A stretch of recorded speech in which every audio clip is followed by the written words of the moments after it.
guys, and welcome back to my channel.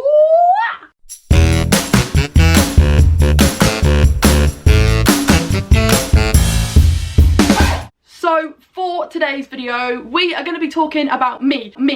So on Facebook, on my blog, I said if you could ask me any question about my experiences with ADHD, what would you ask me? And on my Instagram story, I said, what do you want to know about me? So let's just get on to me answering the questions. But first, if you could smash me a big thumbs up down below, let's just get on to today's video.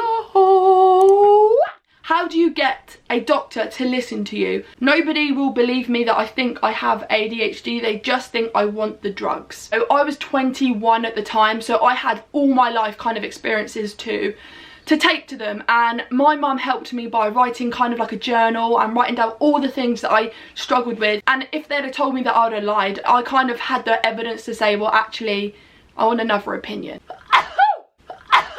So I definitely think, you know, my advice there would be prepared. That's really hard when you do have ADHD, because preparing and being organised is just not something that goes. That's just, yeah. So I definitely say, if you can, try and gather as much evidence as you possibly can before going to the doctor, because they're going to try their hardest to like, oh no, it's okay, it's just hormones, or oh, it's just normal kid behaviour. You know, they're always going to try to debunk it. They are. So my advice would be 100% go gather as much information as you possibly can about yourself and about ADHD in general, and some of the coexisting conditions that can go alongside ADHD. So the next question is, my son has ADHD and really struggles to understand the communication aspects of relationships. Is that something you struggle with, and were you able to learn with age? So relationships, I don't know if this means sibling, family relationships, or personal relationships. You know, I do have videos on my personal relationships, and obviously I've told you that they don't work for me. Personally, I find communication very, very difficult, and that is why I actually went forward for an autistic assessment, and I'm waiting for an official diagnosis. As you get older, I think you naturally become aware that this is how you're meant to act in social situations, and that's called masking. I think you naturally grow older and you just kind of think, well, I'm not doing that, so you naturally learn to do it. Obviously that's not healthy, because if you can't and you don't understand it, it needs to be addressed. Yes, relationships, families, like siblings, it's very difficult to understand, like tones of voice that can really affect. Sometimes when my mum has bipolar, sometimes she's in a mood, not in a mood, but like she's in a bad panic mode or depressed, and her way of talking isn't like, oh, ha ha ha ha, it's like quite down, depressed, kind of low toned voice, and I personally take that to heart. I'm like, oh, what have I done? Whereas my sister is very kind of blunt and to the point, and that really infuriates me, because I don't know if she's being serious or she's like having a go at me, or like she's actually asking a genuine question. So yeah, communication can be very difficult, and that is why, like I say, behaviour is a way of someone communicating, and I think you do learn as you get older. But like I said, there is absolutely no issue with going to a doctor, asking for help, a therapist. You know, there's so many people that can help, and I think with communication, it's definitely something that needs to be addressed younger in a child, because obviously you don't want them growing up and feeling like a misfit, because that's how I felt, and I wouldn't want that for a child. So I'd say 100% address it now, and make sure the child kind of knows that they're not different. They see social cues and social situations differently, and I'd love them to get the appropriate help, because I didn't have that, and I would love like someone to be able to help a child who doesn't really understand communication. So the next question is something that I'm going to address, and I really want to talk about because it's so important to me. So the next question is, do you have a good relationship with your family as an adult? Like, does it get better, basically? Is there light at the end of the tunnel? So my parents were my worst enemy. It was like boundaries, boundaries, boundaries, punishment, punishment, and that's all I saw. I didn't see anything but like, you're not letting me do what I want, when actually they were trying to look out for me, because my sense of danger, you know, I was fearless, impulsive, spontaneous, and I didn't think things through, and they were trying to help me, but I didn't see that. So there was always arguments. So my mum was definitely the barrier between me turning down the right path or going down the wrong path, and obviously I was so going down the wrong path, but my mum kept me as far away from like trouble as possible. But I didn't see it like that. It was always like, well, why do I have to come in at this time? My friends can stay out later. Even when I was 18, there was a curfew, because my mum knew if I was out driving around, there was going to be trouble, and I would cause trouble, and you know, it wouldn't end pretty for me. So my mum always gave me like really strict curfews and boundaries. You know, I didn't like that. I was like, no, I want to do what I want to do, and I always rebelled. But do you know what I love, and I can see it now and I respect it, is that my mum never gave up on me. And I think as you get older and you do learn about yourself more, you know, actually my mum done that because she loved me, my dad done that because he loved me. You do see it, and I respect my mum. Like, me and my mum are inseparable. I go everywhere with my mum. We're like the bestest of friends.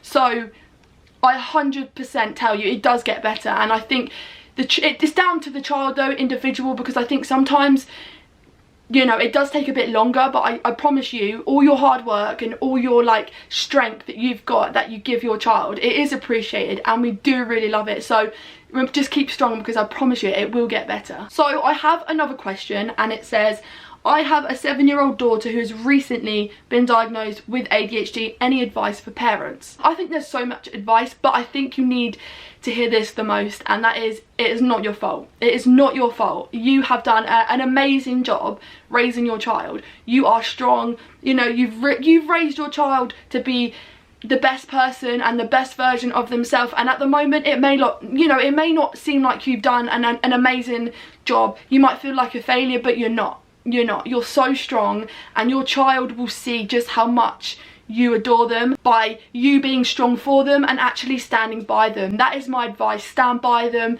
Always believe in them. Never let them kind of give up on themselves. Another question is, how long does it take to be diagnosed?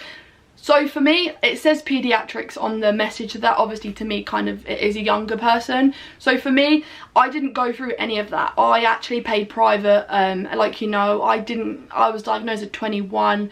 So I didn't go through any of that. So I don't want to say, oh, it's not long. But for me, it took 2 years of waiting on an NHS waiting list. Then I paid private. It took 6 weeks. Got the diagnosis on the same day. Started the medication the next day. So it can be a whole kind of variety of different time, but I suggest just sticking with it. And if you know, this is going to sound really fun, like this is not meant to be offensive or anything, but if you can afford it, I 100% just say go private. But at the same time, going private when you're younger for a child, it doesn't always work out the best way, because the schools and like education, so those like accommodations at school, sometimes they don't accept private diagnoses. So I don't, just if anything, I would just talk to your GP. So another question is, how old am I? I am 22.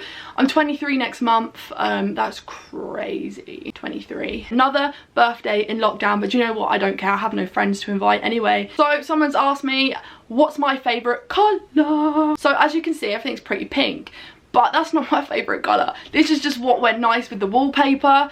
My favourite colour is purple or mustard yellow. Like that, they're my two favourite colours. So yeah. What are your goals? So my goals for this year is to be happy, because I spent last year not being happy. So this year I am scrapping I don't care what other people think of me now. So yeah. I am just spending this year being happy. I have another question, okay, this one is, what is your biggest obsession right now? But my biggest obsession right now is shoes. I'm always a shoe obsessed. So yeah, that's my, like, I'm always obsessed with shoes. Like, I want new shoes, I buy new shoes. Shoes is my obsession. And yeah, shoes and Starbucks.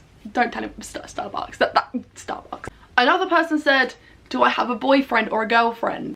No, I'm single as a Pringle, and you know, I'm into boys, not girls, so there you go. I answered another question. So no, I'm single. Yeah, I don't know what to say. If there's anyone out there that's a Justin Bieber lookalike, who totally understands that I'm a weirdo and can accept my weird ADHD Molly ways, can accept that I'm just going to waste money on shoes and not judge me for that, and will take me to Starbucks whenever I want to go, then my applications are open. So yeah, Justin Bieber lookalike will take me to Starbucks, doesn't care that I buy loads of shoes, and basically just keep up with me. Like, if I want to go out at 2 AM, we're going to go out at 2 AM. Like, if you can keep up with that, then I'm down. Send me your application. So the next question is what is like a little bit weird, but the next one is, do I get headaches? Oh yeah, I cause myself some headaches sometimes because I don't shut up talking. Yeah, I do struggle from, I do literally get headaches all the time. Yeah, I've been to the opticians because, as you know, I'm a hypochondriac. Yeah, I've been to the opticians loads of times. No, my eyesight's fine. Sometimes it's just because I don't drink, and I don't drink. Yeah, so I'm definitely like always dehydrated. So my next question is, do I want kids in the future? 100%. Yes, I would like them like in the most nearest possible future. Like I would love I want a child. So yes, I want kids. I do really want one now, but I'm only 22, so I know there's no rush. I suppose I gotta get a boyfriend first. Yes, I do want kids. Let's just make it simple. Yes, I do want kids. So another question is, am I going to collaborate with other YouTubers with ADHD? I have reached out to some. Obviously, they don't want to collaborate with me. So I don't know. The answer is I don't know. I don't know. So another question is, what is my favourite fidget toy? Me, I can't get used to them. I don't really like fidget toys. I know it sounds really stupid, but I don't like it. I usually like I keep doing my hair. I keep mucking around with my hair because that's my fidgety. Like I always just do my hair and stuff like that and go on my phone. So if I had to pick one, it would be this like fidget pop thing. You just like, and then it like, yeah, you can pop them and fidget. I have spent hours actually just doing this, like chilling in here, laying on the sofa, just popping these. I don't know what it is, but I find it satisfying. So hopefully this answers the question, a fidget pop thing.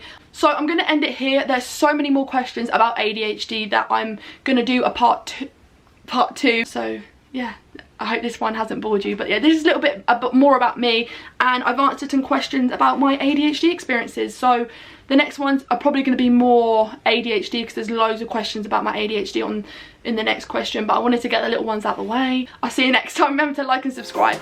Bye!